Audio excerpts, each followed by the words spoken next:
Salut les mecs, j'espère déjà que vous allez bien. Alors j'ai mis un petit peu de temps pour sortir cette vidéo parce que je voulais m'appliquer sur l'analyse, puis j'ai été pas mal occupé en juillet, mais maintenant qu'elle est là, on va pouvoir passer au sujet.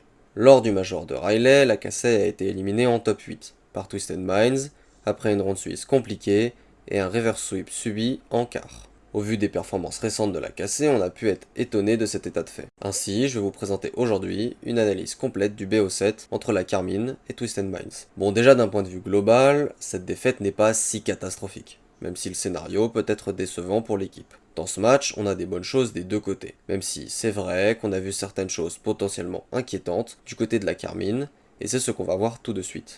Alors, techniquement, les 4 premières games du BO peuvent s'analyser dans la même continuité, avec une petite exception pour la game 3, mais on va voir ça en temps voulu. Lors de la première game du BO, on a vu deux équipes vraiment super passives.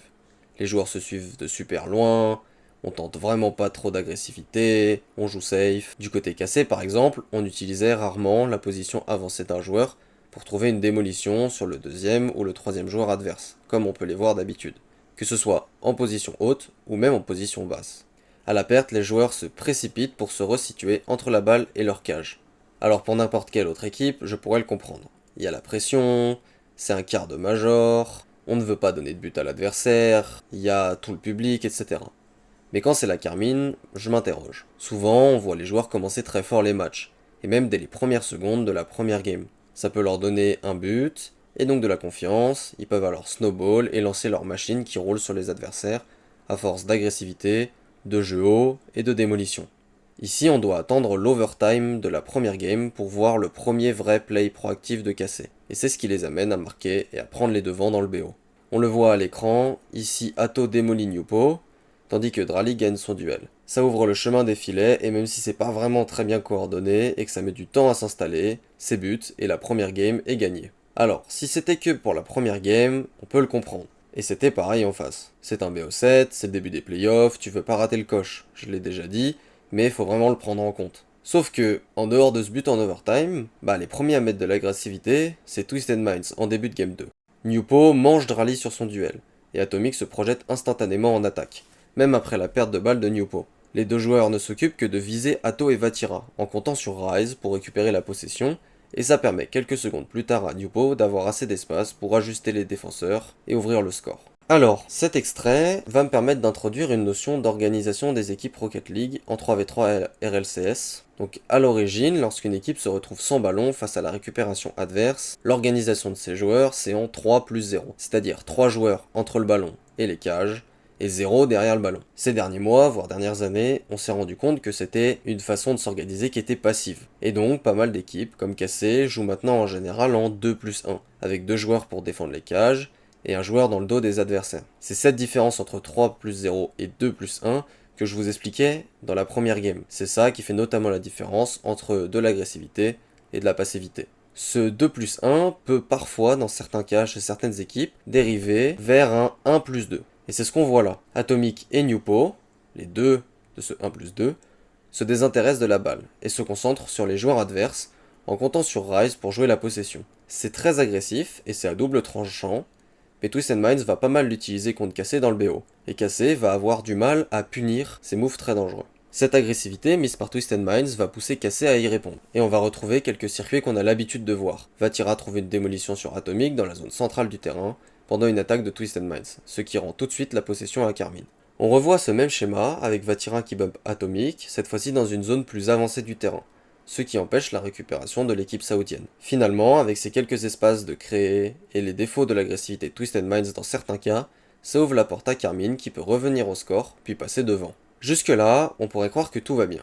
Mais même si ces deux premières games sont gagnées par la Cassé, on ne voit que trop peu de ces circuits préférentiels qui font la force de l'équipe. Je vous en ai montré 3, et c'est presque les seuls que l'on retrouve en analysant les deux premières games. Le reste n'est que passivité, jeu individuel ou collectif trop simple. Et la game 3 ne va être qu'un mirage sur le véritable état de Carmine. Cette game 3 fait suite au timeout de Twisted Minds, et on voit qu'ils sont repartis sur de mauvaises bases, comme par exemple le on a besoin de gagner cette game. Ça leur met trop de pression et ils font d'énormes erreurs, que Cassé punit bien car ce sont de bons joueurs. Mais ce ne sont pas des buts collectifs. En tout cas, pas des buts d'un collectif qui parvient à mettre en place son agressivité. Et même si ça fait 5 buts en tout, tant que le collectif ne s'améliore pas, ça risque de donner des games similaires aux deux premières, qui ne se sont joués que sur un but, et qui pourraient tourner dans l'autre sens. Cette Game 4 est l'exemple de ce que je viens d'expliquer. On retrouve les deux équipes avec le même visage que pendant les deux premières games, c'est-à-dire beaucoup de passivité et quelques éclairs d'agressivité, et cette fois-ci venant principalement de Twisted Minds. En voici un exemple avec ce fameux 1+2 que je vous ai expliqué avant. Ce qui est particulièrement étonnant, c'est que Karmine ne sanctionne pas ce genre d'agressivité, plus souvent, comme il le faisait pendant le reste de la saison. On voit d'ailleurs pendant cette game des errances de Drali, comme sur l'exemple à l'écran où finalement il se positionne dans une zone neutre qui le met trop loin pour attaquer et trop proche pour défendre, ce qui laisse énormément de liberté à Twisted Minds qui parvient à marquer. Sur cette action, c'est pas le seul joueur cassé à blâmer. Les positionnements de Vatira et Atto sont questionnables, mais c'est le mouvement de Drali qui est intéressant. Il hésite plusieurs fois comme s'il savait pas trop choisir entre agressivité sur le ballon et passivité en défense. Ces hésitations coûtent la game à Karmine, et ça relance un peu le BO. Le score de cette game aurait pu être plus lourd, regardez à l'écran un autre moment de grosse hésitation entre Atto et Drali, qui a failli coûter un but. En théorie, d'après le plan de jeu habituel de Cassé, c'est à Drali de jouer la balle, mais ça a semblé bien moins clair dans l'esprit des deux joueurs. Si le réveil de Twisted Minds s'est fait après la défaite lors de la game 3, Cassé réagit dès la fin de cette game 4, en comprenant que s'ils ne mettent pas plus d'agressivité, ils ne peuvent s'assurer de gagner le BO. Et ça donne une game 5 super intéressante, avec beaucoup plus de jeu des deux côtés. Cassé attaque fort dès le début de la game, comme on a l'habitude de les voir faire, et ils ouvrent le score de cette manière. Drali se désintéresse de la balle et bump Rise. Atto récupère la possession, élimine Atomic et se retrouve avec les cages grandes ouvertes face à lui. C'est un des défauts du style de jeu de Twisted Minds. Une fois le troisième joueur écarté, il n'y a plus beaucoup de monde pour défendre. En général, avec ce genre de début de game, Cassé ne relâche jamais son avantage, et ça leur offre la game. Plus tard, on revoit plusieurs fois ce genre de jeu agressif de Karmine, avec cette fois-ci une démolition d'Atto sur Rise qui permet à Karmine de remettre en place son bloc haut. Sauf que Cassé ne sont pas les seuls à utiliser ce genre de démolition. Ici, Atomic traîne dans le mid, dans le dos des attaquants, et parvient à démolir Drali, tandis que Newpo gagne son duel contre Vatira. De plus, la Cassé ne parvient pas toujours à trouver les démolitions qu'il recherche, notamment en bloc bas. La position des joueurs Twisted Minds font qu'ici Atto ne trouve personne en réalisant sa rotation dans le mid. Ce qui est particulièrement intéressant dans cette game en particulier, mais c'est aussi vrai pendant plusieurs séquences du BO, c'est le placement et les décisions de Rise. Rien que dans cette game, j'ai pu noter 3 excellentes séquences de sa part pour fragiliser le plan de jeu Karmine, et j'aurais pu en montrer d'autres supplémentaires. Ici, l'attaque de Twisted Minds pousse Newpo et Atomic à être derrière la balle au moment de la récupération Karmine. Sauf que Rise ne tremble pas et intervient, récupérant la balle et ralentissant le tempo de la game de manière à laisser le temps à ses coéquipiers de se replacer. Cassé ne parvient pas à punir cette prise de risque de Twisted Minds, et notamment grâce à Rise. Dans cette autre séquence, Rise delay son retour défensif pour s'assurer de se trouver dans le dos de Vatira. Celui-ci est obligé de dévier de sa trajectoire et cela laisse Drali seul en attaque, provoquant sa perte de balle et la récupération saoudienne. Finalement, dans cette séquence en bloc haut pour Twisted Minds, il se retrouve à nouveau en troisième homme dans une position fragile et il parvient à éviter la démolition tout en se mettant dans la bonne trajectoire pour intervenir sur la possession et récupérer la balle. Dans ce tempo très rapide et menaçant imposé par les deux équipes, les joueurs n'ont pas le droit à l'erreur, et le premier à craquer finalement est Drali. Il rate une lecture compliquée et ça permet à Twisted Minds de revenir au score.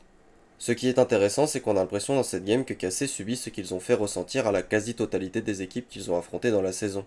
Ils se voient imposer un tempo très rapide, où n'importe quelle erreur qu'ils commettent sera punie d'un but. Et c'est ce qu'il se passe. En plus, on voit que cette égalisation dans la dernière minute les a refroidis, et notamment à quelques secondes de la fin, Vatira rate une possibilité de démolir un joueur adverse lors d'un bloc haut cassé, une démolition qui aurait peut-être pu donner une séquence dangereuse pour le Blue Wall. Il se retrouve alors dans une position où on l'a souvent vu, et c'est une position qui fait souvent but. Sauf qu'ici, il effectue sa rotation défensive sans tenter de démolir un défenseur. Et l'attaque cassée ne donne finalement rien. Encore une fois, je ne veux jeter la pierre sur personne, et peut-être que dans tous les cas, il aurait joué comme ça. Mais c'est vrai que j'ai été étonné par cette prise de décision. C'est sur ce genre de détails que se joue une game, et finalement, c'est Twisted Minds qui ressort vainqueur de celle-ci. En Game 6, on retrouve à peu près le même équilibre. Cassé commence fort avec l'un de leurs circuits préférentiels, Vatira démolit Newpo pendant la transition de Twisted Minds, ce qui ouvre assez d'espace à Atto pour ouvrir le score. Encore une fois, lorsque Cassé met l'agressivité suffisante, l'équipe saoudienne se fait punir sur son style de jeu très poussé vers l'avant. Mais cette agressivité s'estompe peu à peu, laissant de plus en plus d'espace aux Twisted Minds, qui reviennent au score puis passent devant. Ils reviennent alors à 3 partout dans le BO, place à la Game 7.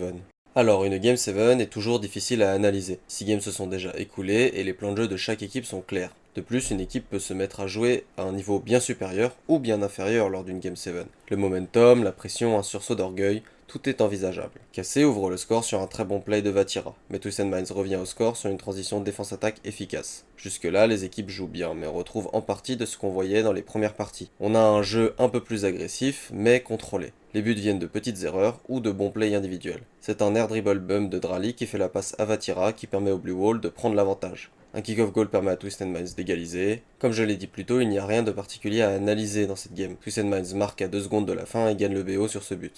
Pour conclure, ce BO a révélé beaucoup de choses sur les équipes que sont Twisted Minds et Carmine, et sur les attentes que l'on peut avoir pour la fin de saison. Ce match s'est joué sur des détails, encore plus dans la Game 7, où le momentum acquis par Twisted Minds lors des 3 précédentes games a fait la différence. Les deux équipes ont des points communs dans leur style de jeu. Une des clés de l'analyse de ce BO, c'est le 1+2 que j'ai expliqué plus tôt. C'est cette organisation qui a permis à Twisted Minds d'être assez agressif pour vaincre Cassé, ces derniers n'ayant pas réussi à punir ses excès d'agressivité.